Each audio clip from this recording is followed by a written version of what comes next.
मुझे ये तो कहते हैं तू अपना एड्रेस बता, तुझे वहीं आके ठोक देंगे, तुझे वहीं आके मार देंगे। उसने जेल से निकलते ही एक वीडियो डाली कि देखो ये तिहाड़ जेल है और मैं बाहर आ गया हूँ और जिहादियों तैयार हो जाओ। तो ये वीडियो इतनी खतरनाक है, इसको तो कोर्ट के समक्ष पेश करना चाहिए। वो तो ये कह रहा है ना कि अब वीडियो बना करके कि अगर मैंने कोई गुनाह किया होता तो फिर मैं बाहर कैसे आता, मैं बेगुनाह हूँ इसीलिए आज मैं बाहर बैठा हुआ हूँ। ये वीडियो बना रहा है। राम रहीम को पैरोल मिल रही है, क्या उसने कोर्ट ने बाइज्जत बरी कर दिया उसको? ये तो सबको मिलता है। संजय दत्त जब जेल में था उसको पैरोल मिलती थी, आपने देखा होगा। और भी बहुत सारे कैदी हैं जिनको पैरोल मिलती है। उमर खालिद को पैरोल मिली है कई बार। रज़िया इलाही खान का आपने जिक्र किया। अभी हाल में एक प्रेस कॉन्फ्रेंस में वो कह रही थी कि मुसलमानों को सरकारी नौकरी नहीं मिलनी चाहिए, प्राइवेट कंपनी जितने भी हैं उसको बहिष्कार करना चाहिए मुसलमानों को। तो ये लोग कहाँ लेकर जाना चाहते हैं देश के मुसलमान? एक मिसाल है गांव देहात की कि कौवे के कोसने से ढोर नहीं मरते। ये कौवे हैं, बरसाती मेंढक हैं, टर कर रहे हैं। कहाँ बरसात हो रही है मेंढक के बोलने से? जिस तरीके के आप बयानबाजी दे रहे हैं अभी, अगर ये वीडियो जाती है वो लोग देखते हैं, यकीनन जो आप बयान दे रहे हैं वो मुझे लग रहा है वायरल हो जाएगी, वापस से आपको धमकियां आना शुरू हो जाएगी। आ जाए मेरे पास। जी देखिए, एक मिसाल है कि ज्ञानी से ज्ञान लड़े ज्ञान सुहाया होए, मूर्ख से मूर्ख लड़े तुरंत लड़ाई हुए। मैं इनको चैलेंज करता हूँ, ये मेरे सामने बैठे हैं वैद लेकर, गीता लेकर, रामायण लेकर, मुझे एक जगह लिखा हुआ दिखा दे कि मुसलमान से नफरत करना ठीक है। लिखा हुआ दिखा दे। वो तो मुसलमान को ही जिहादी नाम से बता। देखिए, किसी के बुलाने से, मेरा नाम साजिद रशीदी है, अगर मुझे कोई दूसरे नाम से बुलाने लगे तो आपको कोई जिहादी बुलाएगा, आपको अच्छा लगेगा या बुरा लगेगा? नहीं, सवाल ये नहीं कि बुरा तो लगता है। और मेरे देश का जो हिंदू है वो इतना भोला है, बस एक आदमी मुसलमान को गाली देना शुरू कर दे, फिर तो माल लुटा देते हैं, जान तक लुटाने को तैयार हो जाते हैं। ये सिर्फ मुस्लिम दुश्मनी में इतने आगे जा चुके हैं कि सलीम वास्तिक जैसे आदमी को, जिसने 13 साल के एक बच्चे को मारकर, यानी उसका फ्यूचर प्लान, उसकी नस्लों को खत्म कर दिया। अगर वो बच्चा आज जिंदा होता तो उसके बच्चे होते, फिर उसके बच्चे होते, नस्लें चलती, उसने नस्ल को ही खत्म कर दिया। ऐसे आदमी के साथ खड़ा होना ये हिंदूवादी का तो काम नहीं है। जिहादियों कमर कस लो, मैं वापस आ गया हूँ, ये बयान है एक्स मुस्लिम सलीम वास्तिक के। सलीम वास्तिक को 29 दिन की पेरोल मिली है, लेकिन बयान और माहौल ऐसे बनाए जा रहे हैं जैसे वो कोर्ट से बाइज्जत बरी होकर के आया है। हिंदू संगठन के लोग भी इसमें शामिल है और कई लोग ये भूल चुके हैं शायद कि वो एक संदीप बंसल के हत्या के आरोप में उम्र कैद की सज़ा काट रहा है।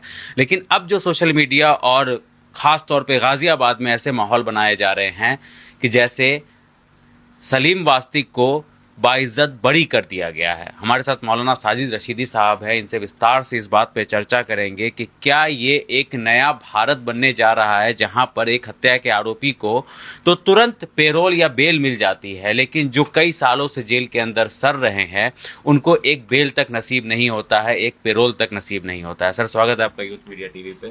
Thank you. सलीम वास्तिक कह रहा है कि जिहादियों कमर कस लो, मैं बाहर आ गया हूँ। देखिए, पैरोल मिलना ये किसी भी कैदी का संवैधानिक अधिकार है। शादी के लिए, इलाज के लिए, इस तरह की चीज़ों पर पैरोल मिलता है। और आपने देखा हो राम रहीम, आसाराम बापू, ये जितने बड़े बड़े चेहरे हैं, बहुत बड़े रेपिस्ट हैं, बड़े चेहरे हैं, इनको भी पैरोल मिलता है। तो पैरोल मिलना कोई बड़ी बात नहीं है, लेकिन सवाल ये है सबसे बड़ा कि अगर वो आदमी इसको ऐसे बताने और जताने की कोशिश कर रहा है कि जैसे आपने कहा कि बाइज्जत बरी होके आ गया हूँ, या मेरे ऊपर से सारे केस खत्म हो गए, या मुझे बिल्कुल बाकायदा जमानत मिल गई है, तो ये कोर्ट की अवमानना है। और कोर्ट को इस पर नोटिस लेना चाहिए। अगर कोई आदमी मेरी बात को सुने, या जो उसके खिलाफ केस में हैं, उनको चाहिए कि ये बयान उनके कोर्ट में रखे ले जाकर। अगर कोर्ट ने इसका संज्ञान ले लिया तो आइंदा कभी किसी ग्राउंड पर उसको बेल नहीं मिल सकती, क्योंकि वो मिसयूज़ कर रहा है। जो है कि उसका अधिकार है, उसका मिसयूज़ कर रहा है। मिसयूज़ करने पर फिर उसको कोर्ट जो है सीरियस लेगा। वो तो ये कह रहा है ना कि अब वीडियो बना करके कि अगर मैंने कोई गुनाह किया होता मैंने तो फिर मैं बाहर कैसे आता, मैं बेगुनाह हूँ इसीलिए आज मैं बाहर बैठा हूँ। ये वीडियो बना रहा है। राम रहीम को पैरोल मिल रही है, क्या उसने कोर्ट ने बाइज्जत बरी कर दिया उसको? ये तो सबको मिलता है। संजय दत्त जब जेल में था उसको पैरोल मिलती थी, आपने देखा होगा। और भी बहुत सारे कैदी हैं जिनको पैरोल मिलती है। उमर खालिद को पैरोल मिली है कई बार, बहन की शादी पर मिली है, फलां पे मिली है, फलां पे मिली है। तो ये पैरोल मिल जाना उस आदमी के बाइज्जत बरी होने या उस आदमी के गुनहगार ना होने का सबूत नहीं होता। तो ये क्या फिर इस तरीके से हम इसको समझे कि वापस ये 29 दिन के लिए ये पैसा कमाने के लिए बाहर निकला है, अच्छा खासा अमाउंट जमा कर लेगा भोले भाले हिंदुओं से, पर फिर वही लोग जो इसको पैसा देंगे वो ये भी भूल जाएंगे कि संदीप बंसल जो कि एक हिंदू ही था, उसकी हत्या इसी सलीम वास्तिक ने की थी। देखिए, कहते हैं ना कि जब आदमी के दिन उल्टे आते हैं तो सबसे पहले उसके अकल हड़प लेता है ऊपर वाला। ये जो लोग हैं ना इसके साथ में जो वीडियो बना रहे हैं, यतीन नरसिम्हन जैसे लोग, इनको इनकी अकल मारी गई। ना तो इनको संविधान का ज्ञान है, ना इनको कोर्ट की प्रक्रिया का पता है। ये सिर्फ हिंदू मुस्लिम दुश्मनी में इतने आगे जा चुके हैं कि सलीम वास्तिक जैसे आदमी को, जिसने 13 साल के एक बच्चे को मारकर, यानी उसका फ्यूचर प्लान, उसकी नस्लों को ख़त्म कर दिया। अगर वो बच्चा आज जिंदा होता तो उसके बच्चे होते, फिर उसके बच्चे होते, नस्लें चलती, उसने नस्ल को ही ख़त्म कर दिया। ऐसे आदमी के साथ खड़ा होना ये हिंदूवादी का तो काम नहीं है, ये हिंदूवादी का काम नहीं है। अगर ये हिंदू होते तो ऐसे लोगों के साथ खड़े नहीं होते। मैं तो कहता हूँ कि वो जो संदीप बंसल, उसके फादर को सामने आकर इन लोगों के को इनकी औकात बतानी चाहिए, समझाना चाहिए कि तुम कैसे हिंदूवादी हो, तुम कैसे लोग हो जो कहते हो कि हम हिंदुत्ववादी हैं। मेरे बच्चे को जिसने मार दिया, आज जैसे आपने देखा होगा आयुष मलिक के फादर टसके बाहर हैं, तो क्या संदीप बंसल के फादर को दुख नहीं हुआ होगा जब यतीन नरसिम्हानंद इसके साथ खड़े हो गए कि साहब ये तो मुसलमानों की खबर खोदने आ गया और फला। उसने जेल से निकलते ही एक वीडियो डाली कि देखो ये तिहाड़ जेल है और मैं बाहर आ गया हूँ और जिहादियों तैयार हो जाओ। तो ये वीडियो इतनी ख़तरनाक है, इसको तो कोर्ट के समक्ष पेश करना चाहिए, कोर्ट के समक्ष इसको पेश करना चाहिए। आइंदा इसको कभी किसी ग्राउंड पर पैरोल नहीं। पर इसके लिए आवाज़ उठाएगा कौन? लोग तो इसके समर्थन में खड़े हो गए ना, संदीप बंसल को भूल गए लोग। देखिए, समर्थन में तो बेवकूफ़ लोग हैं जी।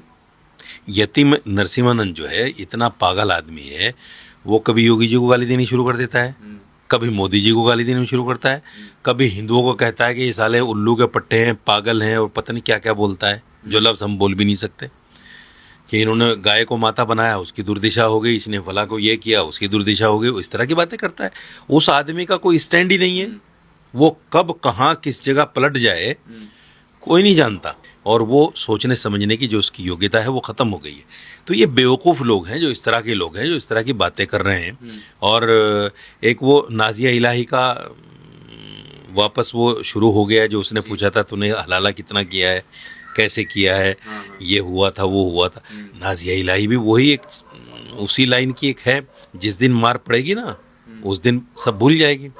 ये सलीम वास्तिक के पकड़े जाने के बाद में सब अंडरग्राउंड हो गए थे, ये फिर निकलने शुरू हो गए, फिर मार पड़ेगी, जिस दिन पकड़े जाएगी उस दिन सब नानी याद आ जाएगी। तो इनके कर्म ही इनको सामने लाते हैं ना, इनके जो गुनाह है वो इनको सामने लेकर के आते हैं। नाजिया इलाही खान का आपने जिक्र किया, अभी हाल में एक प्रेस कॉन्फ्रेंस में वो कह रही थी कि मुसलमानों को सरकारी नौकरी नहीं मिलनी चाहिए, प्राइवेट कंपनी जितने भी हैं उसको बहिष्कार करना चाहिए मुसलमानों का। तो ये लोग कहाँ लेकर जाना चाहते हैं देश के मुसलमानों को? एक मिसाल है गांव देहात की कि कौवे के कोसने से ढोर नहीं मरते जी। ये कौवे हैं, बरसाती मेंढक हैं, टर्टर कर रहे हैं, कहाँ बरसात हो रही है मेंढक के बोलने से। ये तो होता है। ये असल में इनके पास खाने कमाने के धंधे हैं नहीं, कोई बिजनेस नहीं है, कोई जॉब नहीं है, तो ये जो सोशल मीडिया से कमाते हैं उसी से खाते हैं। इनके अलावा इसके अलावा कोई आमदनी इनके पास है नहीं।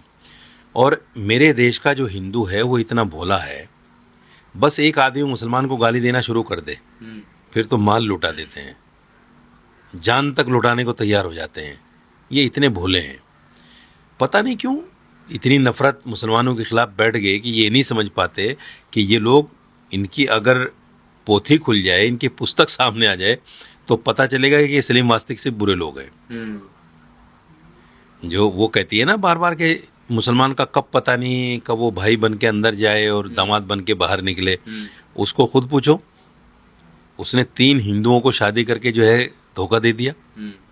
चौथी शादी करने वाली थी, चौथी हुई नहीं, और अब इंशाल्लाह उम्मीद है कि आगे होगी भी नहीं, क्योंकि उसके कर्म सब लोगों के सामने आ गए। और मैं समझता हूँ जिस सोशल मीडिया पर जो उसको आईना दिखाते हैं लोग, वो भी उसको पता है। तो इन आईनों का फर्क कहाँ पड़ता है इन लोग? नहीं पड़ता है, ऐसी बात नहीं, पड़ता है फर्क पड़ता है ज़रूर। जो सच को सच कहता है वो कहीं ना कहीं टच होता है, ऐसी बात नहीं है। लेकिन होता क्या है, देखिए कुछ लोग ऐसे हैं जो बिल्कुल नंगे हैं, उनका कुछ नहीं बिगड़ता। उनको आप गाली दे दो, उनको आप बुरा भला कह दो, उनको जूता मार दो उठा के, उनको कोई फर्क नहीं पड़ता। वो कहते हैं जी हमारे पास तो इज्जत है ही नहीं, तो बेइज्जती कहाँ से होगी। ये ऐसे लोग हैं जिनकी कोई इज्जत नहीं इस समाज में। अच्छा, आज ही आपने एक वीडियो डाली जिसमें आप कह रहे हैं कि जितने भी हिंदू रक्षा दल के लोग हैं इनका इलाज होना चाहिए, जैसे पिंकी चौधरी, दक्ष चौधरी, अक्कू पंडित, इन सब के नाम ले रहे हैं और आप योगी जी से गुजारिश कर रहे हैं कि इनका इलाज करिए। क्या है, क्या दिक्कत हो रही है? देखिए मैं योगी जी की बहुत सारी बातों से सहमत हूँ, और मुझे अच्छा लगता है कि देखिए कोई भी बदमाश आदमी क्यों रहे, किसी की ज़िंदगी ख़राब करना, किसी का माल लूटना, किसी की जगह लूटना क्यों करे कोई भी। उसका इलाज योगी जी अच्छी तरीके से कर रहे हैं। लेकिन देश के अंदर, प्रदेश के अंदर जहाँ सरकार है योगी जी की, उत्तराखंड से लोग आकर माहौल ख़राब करने की कोशिश कर रहे हैं। ललित शर्मा वगैरह, ये पिंकी चौधरी वगैरह, ये सब कहाँ कहाँ से आके जो है यहाँ यूपी में माहौल ख़राब, ये सारा काम जो है योगी जी की सरकार पे जाता है। इसलिए जाता है कि लोग देखते हैं कि हाँ भाई ये लोग इस तरह की नफ़रत फैला रहे हैं, इस तरह की मुसलमानों के खिलाफ गाली गलौज कर रहे हैं, बुरा भला कह रहे हैं, लेकिन इनका इलाज नहीं हो रहा है। तो वो तो मुसलमान को ही जिहादी नाम से बुलाते हैं। देखिए किसी के बुलाने से, मेरा नाम साजिद रशीदी है, अगर मुझे कोई दूसरे नाम से बुलाने लगे तो आपको कोई जिहादी बुलाएगा, आपको अच्छा लगेगा या बुरा नहीं, लगेगा? सवाल ये नहीं कि बुरा तो लगता है। हाँ। लेकिन कहते हैं ना, अगर कुत्ता काट ले हाँ। तो उसको बदले में काटा नहीं जाता। ये भी फ़लसफ़ी समझनी चाहिए। कुत्ते को काटा नहीं जाता बदले में, उसको जूता मारा जाता है, उसको गाली दी जाती है, उसको धुतकारा जाता है, ये तो होता है, लेकिन काटा नहीं जाता। तो इसलिए ये जो लोग हैं जिस तरह के अल्फाज ये इस्तेमाल करते हैं, मैं तो ये कहता हूँ कि इसकी वजह से बहुत सारे लोग, जैसे आयुष मलिक का केस सामने आया, ये जो सारे केसेस हैं, और एक बहुत बड़े चैनल ने धीरेन्द्र शास्त्री से पूछा था कि 15 लाख लोग मुसलमान हो गए, 30 लाख लोग मुसलमान हो गए हैं, आपको क्या लगता है कि भाई ये गलत है या ठीक है? तो उसने कहा कि हाँ हमें तो लगता है कि गलत है, बहुत बड़ा आंकड़ा है। तो ये जो मुसलमान हो रहे हैं ना लोग, ये इन कमीनों की हरकतों की वजह से हो रहे हैं। इसलिए हो रहे हैं कि वो इस्लाम को पढ़ते हैं, वो कहते हैं यार ऐसा क्या है इस्लाम में, क्या ये रोज़ाना इनका काम ही यही है, मुसलमान को गाली देना, इस्लाम को गाली देना, नबी को गाली देना, नाउज़ुबिल्लाह खुदा को गाली देना, बुरा भला कहना। तो फिर इस्लाम को पढ़ते हैं, जब इस्लाम को पढ़ते हैं तो पता चलता है कि ये तो वो है ही नहीं जो वो कह रहे हैं, ये तो बिल्कुल ही अलग चीज़ है, तो वो इस्लाम कबूल कर लेते हैं। और ये इनको पता नहीं है कि भाई तुम्हारी इन हरकतों की वजह से कितने लोग ऐसे हैं आज भी जो अपने आप को जाहिर नहीं कर रहे हैं, लेकिन वो मुसलमान हो चुके हैं अंदर खाने। जैसे आयुष मलिक का केस कई सालों के बाद जो है खुला। बिल्कुल। तो फिर उस पर भी तो ये लोग कह रहे हैं ना कि लव जिहाद का आरोप लगा रहे हैं इसके ऊपर। नहीं, उससे फ़र्क नहीं पड़ता जी। देखिए वो बच्चा अपने आप में सक्षम है। सवाल सबसे बड़ा ये है कि देश ये संविधान से चल रहा है, और संविधान में जिस बच्चे को वोट डालने की इजाज़त है उसको कोई भी धर्म चुनने की भी इजाज़त है, किसी भी लड़की से शादी करने की भी इजाज़त है, किसी भी पूजा पद्धति को अपनाने की भी इजाज़त है। तो ये जो लोग हैं ये संविधान को जानते नहीं हैं, संविधान का ज्ञान नहीं है, ये मूर्ख लोग हैं, पागल लोग हैं, इनको तो सिर्फ नफ़रत फैलानी है। और बड़ी बात ये है कि जैसे उस लड़के ने कहा कि साहब मेरे तो रिश्ते मेरे माँ बाप से बहुत अच्छे थे, उन्होंने तो पिछली ईद में मेरे लिए सूट भी बनवाया और मैंने उनको शीर भी खिलाई, और मैं अपनी माँ से, जबकि 15-20 मिनट का रास्ता कितने का बताया उसने, मैं दिन में 3-4 बार मिलने जाता हूँ। भाई जिस दिन खुद आयुष ने आपको बैठकर ये कहा कि पिताजी मैं मुसलमान हो गया हूँ, और उसकी फ़ोटो भी आपके सामने आई टोपी लगाकर नमाज पढ़ते हुए, उस वक्त तो कहीं नहीं आंसू बहाए आपने। आज क्यों आंसू बहा रहे हो? वो लड़का खुद कहता है कि भाई मेरे तो ताल्लुकात अच्छे थे, आज ऐसी कौन सी वजह है कि मेरे माँ बाप मुझे कह रहे हैं कि वापस हिंदू में आ जा? ऐसी कौन सी वजह? वो खुद ही कह रहा है इस बात को, और मैं भी कह रहा हूँ, और कई जाटों की तंजीमों ने भी इस बात के लिए कहा कि भाई वो बालिग है बच्चा, वो अपने धर्म में रह सकता है। हाँ, उसको समझाया जा सकता है, अगर माने ठीक है, नहीं माने तो कोई ज़बरदस्ती थोड़ी वापस करेंगे उसको आप। और ज़बरदस्ती किसी का धर्म, अगर उसको ज़बरदस्ती वापस लाया गया तो ये धर्मांतरण है। अच्छा, वो धर्मांतरण नहीं है, ये धर्मांतरण है, क्योंकि संविधान ये कहता है कि जब लड़का बालिग हो जाए तो वो अपनी मर्जी से किसी भी धर्म को अपना सकता आ है। जाएगा आयुष मलिक वापस हिंदू धर्म में? नहीं, मुझे तो नहीं लगता। देखिए, मुझे तो नहीं लगता, लेकिन जिस तरीके से उस बच्चे के ऊपर प्रभाव है, दबाव है, और उसको रोज़ाना, जैसे अभी तो 3-4 दिन से उसको बिल्कुल अंडरग्राउंड कर दिया है, कोई मीडिया वाला भी वहाँ तक नहीं पहुँच रहा है। आज मैं एक बड़े चैनल की रिपोर्ट देख रहा था, उसने कहा कि अब अंदर उससे मिलने नहीं दिया जा रहा है। तो इस तरह की जो चीज़ें हो रही हैं, ऊपर वाला हिफाजत करेगा उसकी। दबाव बना रहे हैं। अगर वो सच्चा पक्का मुसलमान है तो ऊपर वाला हिफाजत करेगा उसकी। नहीं तो मुझे तो डर ये भी है कि उसकी कहीं हत्या ना कर दें आयुष मलिक की, अगर वो ना माने। जी, अगर वो ना माने, जिस तरह से ये लोग लगे हुए हैं, हो सकता है उसकी हत्या भी हो जाए, बिल्कुल हो सकती है, क्योंकि ये इज्जत का मामला बना लिया इन लोगों ने। ये मामला इज्जत का बना लिया। और बड़ी अजीब बात है, देखिए मैंने एक वीडियो डाली थी अभी परसों तरसों कि मुझे लगता है कि शायद देश में 2 कानून चल रहे हैं, एक हिंदू के लिए, एक मुसलमान के लिए। अगर कोई आदमी मुसलमान से हिंदू बनता है तो उसे कहते हैं घर वापसी हो गई, और अगर कोई हिंदू से मुसलमान बनता है, क्योंकि जी ये धर्मांतरण हो गया। ये कौन सा संविधान है भाई? ये कौन सा कानून है भाई? आज़ादी जैसे मुसलमान को हिंदू बनने की है, ऐसे ही हिंदू को मुसलमान बनने की आज़ादी है। ये तो संविधान खुले लफ्जों में कह रहा है। तो आप एक बड़ा आरोप लगा रहे हैं, जितने भी हिंदुत्व के ग्रुप हैं, ये जो रक्षा दल हैं, ही लोगों के वजह से लोग जो है वो कन्वर्ट होकर के मुसलमान बन रहे हैं जो हिंदू हैं। अब वो कह रहे हैं कि हम सनातन के रक्षक हैं। अजय, रक्षक कहाँ हैं? ये तो भक्षक हैं। सवाल ये है कि अगर हिंदू ग्रंथों को, हिंदू धार्मिक किताबों को इन्होंने पढ़ लिया होता, मैं इनको चैलेंज करता हूँ, ये मेरे सामने बैठे वेद लेकर, गीता लेकर, रामायण लेकर, मुझे एक जगह लिखा हुआ दिखा दे कि मुसलमान से नफरत करना ठीक है। लिखा हुआ दिखा दें। जब इनकी धार्मिक किताबों में ऐसा नहीं लिखा हुआ है कि अपने से दूसरे धर्म वालों के साथ नफरत का मामला करो, तो फिर ये जो कर रहे हैं ये धर्म है या अधर्म है? ये तो अधर्म है। तो धर्म का काम कहाँ से हो गया फिर ये? मैं तो चैलेंज कर रहा हूँ आपके चैनल के माध्यम से कि आ जाए पिंकी चौधरी, मेरे सामने बैठ के दिखा दे कि हाँ भाई ये लिखा हुआ है कि मुसलमानों को मारना चाहिए, मुसलमानों का सोशल बाइकाट करना चाहिए, मुसलमानों की मोब लिंचिंग करनी चाहिए। दिखा दो कहीं। मैंने तो पढ़ा है वेदों को, मुझे तो कहीं नहीं मिला। कोई भी धर्म नहीं आया आपको? नहीं, मुझे तो से कोई फोन नहीं आया कि आइए आके बैठते हैं, देखते हैं क्या लिखा है क्या नहीं लिखा है। कई सारे लोग हैं जो डिबेट करते हैं इन सब मामलों पे।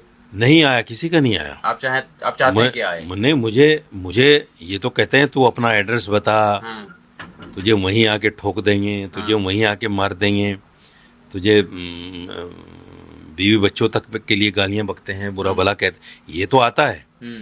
लेकिन ये किसी ने नहीं कहा कि हम धार्मिक किताबें लेके बैठते हैं जी, और हम आपको बताते हैं कि धर्म क्या है।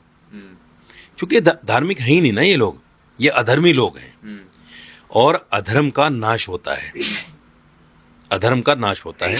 आप देखिएगा जिस दिन ये लोग मरेंगे, इनका कोई नाम लेने वाला नहीं होगा। कोई नहीं पूछेगा अक्को पंडित कौन है, दक्ष चौधरी कौन था।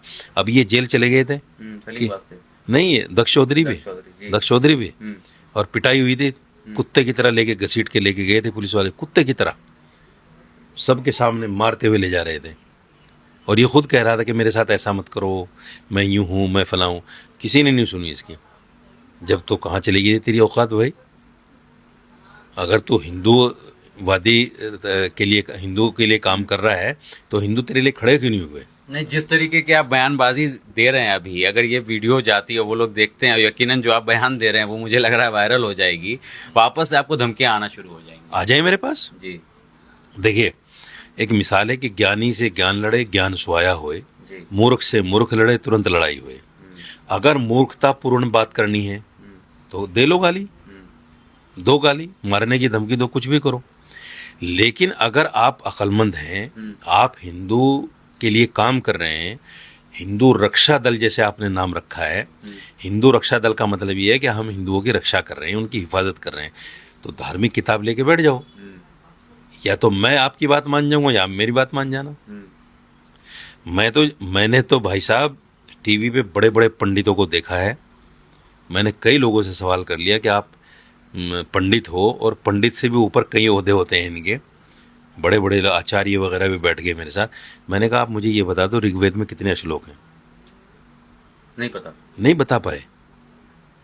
ये पाखंडी हैं, धर्म का भेष बनाकर हिंदुओं को लूट रहे हैं ये लोग। तो ये धर्म के नाम पर जो पाखंड रचाते हैं, धर्म के नाम पर भगवा कपड़ा पहनकर उस भगवे को भी बदनाम करते हैं।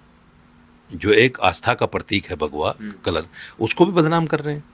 तो मैं तो कहता हूं हिंदुओं को देखिए, एक चीज और बताता हूं आपको, वेदों में कहीं नहीं लिखा सन्यास, कहीं सन्यास नहीं है। सन्यास मीन्स आप शादी ना करो, आप बिल्कुल अलग होके बैठ जाओ, ऐसा कहीं नहीं लिखा। अगर कोई बता सके तो बता दे मुझे, कहाँ लिखा हुआ है? कहीं नहीं लिखा हुआ है। तो मैं ये कहता हूं कि ये जो भगवा धारण करके इस तरह के कुकर्म कर, इस्लाम में भी कहीं नहीं लिखा हुआ है कि आदमी शादी ना करे, दुनिया के और दूसरे काम ना करे, रोजगार ना करे, कहीं नहीं लिखा हुआ है। अच्छा, एक और अहम मुद्दे पर आते हैं हम कि ईरान, इजराइल और अमेरिका के युद्ध में आपको लगता है कि भारत भी पिस रहा है? 3 हमारे जो सेलर थे वो अमेरिका की मिसाइल में मारे गए। एक जो सबसे ज़्यादा अभी वायरल हो रहा है वो ये हो रहा है आदित्य शर्मा, जिसके फादर हैं राजेश शर्मा। अब वो गजा के बारे में उल्टा सीधा बयान लिखा करते थे, अब लोग कह रहे हैं ये कर्मा है। देखिए, जो बच्चे मारे गए हैं तीनों, हमें अफसोस है उसका, और सरकार को अमेरिका से 1 to 1 करना चाहिए, बिल्कुल करना चाहिए। पर नाम भी नहीं ले रहे हैं हम तो। ये सरकार की जिम्मेदारी है कि 1 to 1 करे। अगर यही हादसा भारत की तरफ से अमेरिका के नागरिकों के लिए हो जाता तो अमेरिका चैन से बैठता क्या? नहीं बैठता। तो इसलिए भारत को चाहिए कि उनसे जवाब तलब करे, ऐसा क्यों हुआ, जबकि ट्रम्प तो दोस्त भी हैं। अब की बात ट्रम्प सरकार, ये तो सबने देखा है। लेकिन जो आपने बताया कर्मा, वो जो लड़का है दीपक नाम है, आदित्य शर्मा जी, उसके फादर के जो ट्वीट अब जो है सोशल मीडिया पर आ रहे हैं, उससे तो पता चलता है कि कर्मा है। उसने इतना भद्दा बयान दिया था ट्विटर पे। उसने कहा था कि भाई, मैं तो कहता हूँ इजराइल के बच्चे, उसके फ़लस्तीन के बच्चे को ख़त्म कर दे इजराइल, इनको जीने का अधिकार ही नहीं है। इस तरह की बातें करने वाला आदमी आज रो रहा है, इसको कर्मा ही कहेंगे। ये भी तो हो सकता है कि उसकी बेटी की सोच वैसी ना हो। नहीं, इसलिए तो मैंने कहा कि उन बच्चों के लिए दुख है हमें। मैंने शुरू में कही ये बात, इसीलिए तो कही कि भाई बच्चे को बाप के करतूत के लिए बच्चे को इल्ज़ाम नहीं दिया जा सकता। बाप अगर डकैत है, बदमाश है, चोर है, तो बच्चे को थोड़े कहा जाएगा। कानून तो उसी को सजा देगा ना जो गलत काम करेगा। लेकिन देखिए, कर्म तो लौट कर आता है ना भाई। उसके औलाद की, उसके बच्चे की जान चली गई, आज वो रो रहा है। कल अगर वो दूसरे के बच्चों पर ना हंसता तो शायद आज उसके बच्चे पर कोई ना हंसता। ये तो सोचना चाहिए आदमी को। इसलिए मुस्लिम दुश्मनी में इतना अंधा इंसान को नहीं होना चाहिए कि भाई आदमी सब कुछ भूल जाए और जो चाहे बोले, जो चाहे बके। ये इस्लामोफोबिया है। इस्लाम और मुसलमान के खिलाफ जो नफरत भरी जा रही है लोगों के दिमाग में, ये वो है।